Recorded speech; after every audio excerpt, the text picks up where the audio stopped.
मैं इस मौलाना अली कादरी से जवाब लूंगी इसका, लेकिन हमारे साथ एक और मेहमान है एआईएमआईएम की तरफ से, पवन राव अंबेडकर हमारे साथ जुड़े हुए हैं। पवन राव जी, असदुद्दीन ओवैसी को तो अब ऐसा लग रहा है जब भी सुनो वो इस मुद्दे को पूरी तरीके से भुनाने की कोशिश कर रहे हैं। कल महाराष्ट्र के भिवंडी में थे और जिस तरह की भाषा का उन्होंने इस्तेमाल किया, जिस लहजे में वो अपनी बात रख रहे थे, वो तो सरासर लग रहा था कि लोगों को भड़काने का, उकसाने का काम कर रहे हैं। नहीं, ऐसा नहीं शिरीन जी, बिल्कुल भड़काने का बात नहीं कर रहे हैं। हम लोग सत्यता बताने की बात कर रहे हैं, जो अभी तक इस देश में सत्यता छिपाई गई। आपने आज के टाइटल में धर्म युद्ध की बात कही, ये धर्म युद्ध नहीं है, वर्चस्व युद्ध है। वर्चस्व युद्ध 1925 में एक विचारधारा पनपी और वो विचारधारा आज जो है पूरी तरह से चरम स्थिति पर पहुंच चुकी है, जो धर्म और जाति के नाम पर नफरत फैलाने का काम कर रही है। और ये वही विचारधारा सवाल तो यही है ना, भड़काने का काम कौन कर रहा है? आप सुनिए तो मैडम, अभी जफर इस्लाम साहब यूसीसी की बात कर रहे थे। ये वही विचारधारा है जब doctor Bhimrao Ambedkar Hindu code bill की जो है ड्राफ्टिंग कर रहे थे, तो यही विचारधारा बाबा साहब डॉक्टर भीमराव अंबेडकर का विरोध करती थी और ये कहती थी कि किसी अछूत को वेदों के बारे में कोई भी बात करने का अधिकार नहीं है। वो बाबा साहब का विरोध करते थे।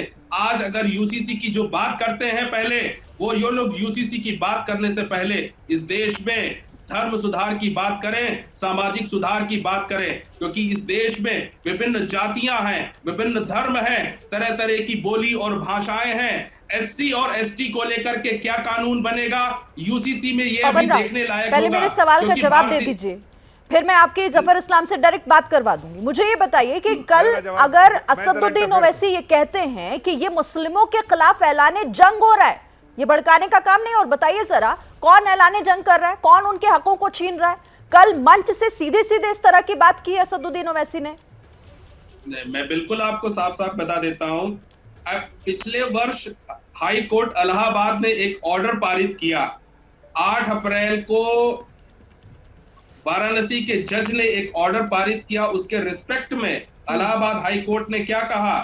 इलाहाबाद हाई कोर्ट के जस्टिस पटिया कहते हैं that the civil court had passed the order despite the high court reserving its judgment in petitions challenging the maintainability of the title dispute and also staying the proceedings in the civil court earlier in 1998। इसके खिलाफ जाकर के वाराणसी की court जब order करती है, तब हमें यह शंका पैदा होती है कि इस देश में मुसलमानों के साथ किस तरह की साजिश रची जा रही है। और यही साजिश 1949 में रची गई, बाबरी मस्जिद में रामलला की मूर्ति रख करके। 1989 में कोर्ट में है ना, आप कोर्ट पर सवाल उठा रहे, मुझे बताइए अगर आपकी आपत्ति कोर्ट पर है तो आपके पास उसका भी रास्ता है। अगर कोई ऐसा फैसला आता है सुप्रीम कोर्ट जाइएगा, आप लोगों को भड़काने का काम करेंगे। जवाब शिरीन जी, जवाब सुन लीजिए ना। कोर्ट ने खुद फटकार लगाई है। इलाहाबाद हाई कोर्ट ने क्या कहा? इलाहाबाद हाई कोर्ट ने क्या कहा आगे सुन लीजिए। It is also to be regretted that the court below departed from this traditional way in the present case and chose to examine the question himself। I said so with the fond hope that judicial enthusiasm should not obliterate the profound responsibility that is expected from the court below। तो court below पर ही जो है high court of Allahabad ने क्या decision लिया है वो आपको देखना पड़ेगा। तो मैं आपसे कह तो रही हूँ, मैं आपसे कह रही हूँ ना, आप लोगों के बीच जाकर उन्हें भड़काने की जगह आप फिर कोर्ट जाइए। हम भड़काने की आपको बिल्कुल भड़का रहे हैं सर, आप भड़काने का ही काम कर रहे हैं। जफर इस्लाम ठीक है, आप आरोप लगा रहे हैं ना, आप उनका जवाब भी ले लीजिए। देखिए कोर्ट इंपंक्ट ऑर्डर पारित कर रहा है, इंपंक्ट ऑर्डर पारित कर रहा है सुप्रीम कोर्ट 2019 के डिसीजन। अगर आपको कोर्ट पर भी भरोसा नहीं है ना जनाब, तो इस देश में तो संविधान और कोर्ट सर्वोपरि है, हम सब मानते हैं। देखिए जफर इस्लाम, देखिए आज हम लोग शिरीन जी पैनल पे जो भी लोग बैठे हैं वो कोर्ट के बारे में, कॉन्स्टिट्यूशन के बारे में, कॉन्स्टिट्यूशन क्या राइट्स देता है उसके बारे में बात कर रहे हैं। आज हम अगर बात कर रहे हैं कि कोर्ट में मामला है और सब जुडिस है और कोर्ट ने फैसला सुनाना, कल ही फैसला आने वाला है, तो ऐसे में किसी को भी टिप्पणी करने की इजाजत नहीं है। ये कौन से टिप्पणी करने वाले हैं? दूसरी बात, ये जो बात कर रहे हैं कि मुस्लिम को भड़काने का काम कौन कर रहा है? एक मिनट बीच में बोलिए, हमने सुन लीजिए, एक मिनट सुनिए। नहीं, आप जो मुस्लिम समाज को वैसी साहब भड़काने का जो काम कर रहे हैं, जिस तरह की तकरीर कर रहे हैं, उस तकरीर से क्या है? उस तकरीर से सिर्फ एक ही मकसद है, मुस्लिम समाज को गुमराह करो। कौन सी भाषा मुस्लिम बोली समाज गई है उसको तो सुन लीजिए। कहीं ना कहीं हरिद्वार में लोकतंत्र की धज्जियां उड़ाई गई हैं, लोकतांत्रिक सरकारों के खिलाफ षड्यंत्र रचा गया है। लोकतांत्रिक सरकारों के खिलाफ क्या कहा गया है कि युद्ध लड़ा जाएगा, जैसा 1857 में युद्ध लड़ा गया और है। साथ में यूसीसी कोड में आपको क्या आपत्ति है? युद्ध लड़ने का आह्वान किया गया है हरिद्वार की धर्म संसद में। शिरीन जी, ये इनकी आवाज है। आपको अभी बात हो रहा है ओवैसी साहब के क्यों ऐसे, क्यों मुस्लिम को भड़क? नहीं, मैं पूछ रहा हूं कि ओवैसी साहब की स्पीच देखिए तो सिर्फ उसमें लगता है कहीं ना कहीं मुस्लिम समाज को आप कटघरे में खड़ा कर देते हैं और उनको डराने का काम करते हैं। हमारी सरकार सबको लेके चलना चाहती है, कोर्ट का सम्मान करना चाहती है, कॉन्स्टिट्यूशन का सम्मान करना चाहती है।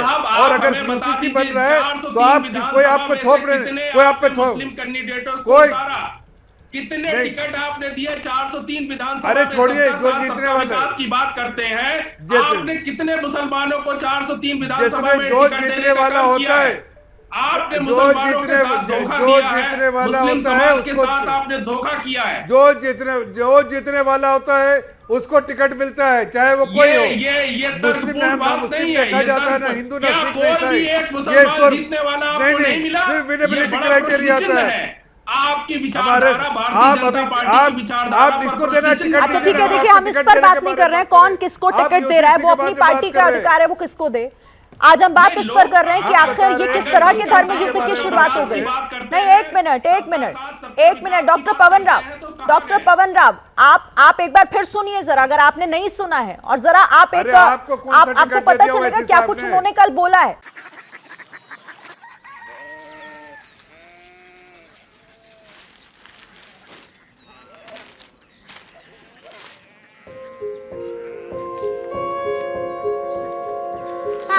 बाबा कोरिया सिटी जानी ना?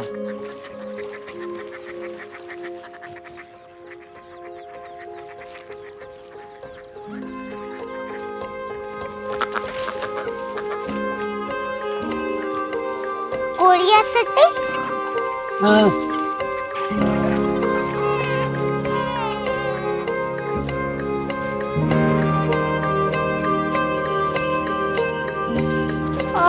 कोरिया सिटी कहाँ पे है? शहर अंग्रेजी लगे हैं।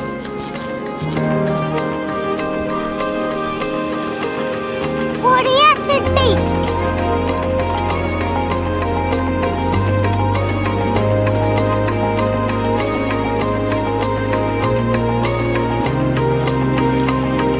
वो बहुत दूर है।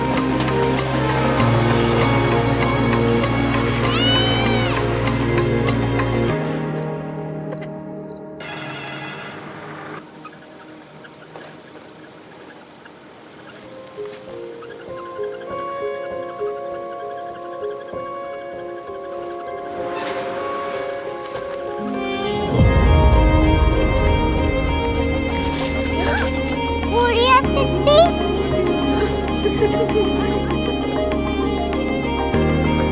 दुनिया कुछ लोग बड़े होते हैं। कोरिया सिटी कहाँ है? प्रोफेसर साहब को पता होगा। हो, ये छोटा वाला ग्लोब लगता है और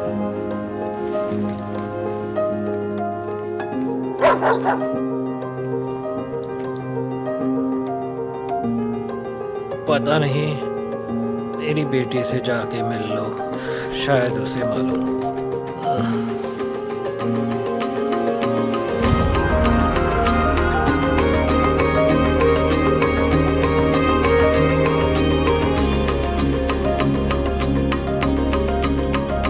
हाय, बाबा ने भेजा है। Come here. Korea city. Korea city नहीं, क्यूरियोसिटी। वो क्या? That's what brought you here? जो तुम्हें यहाँ तक ले आया। क्यूरियोसिटी।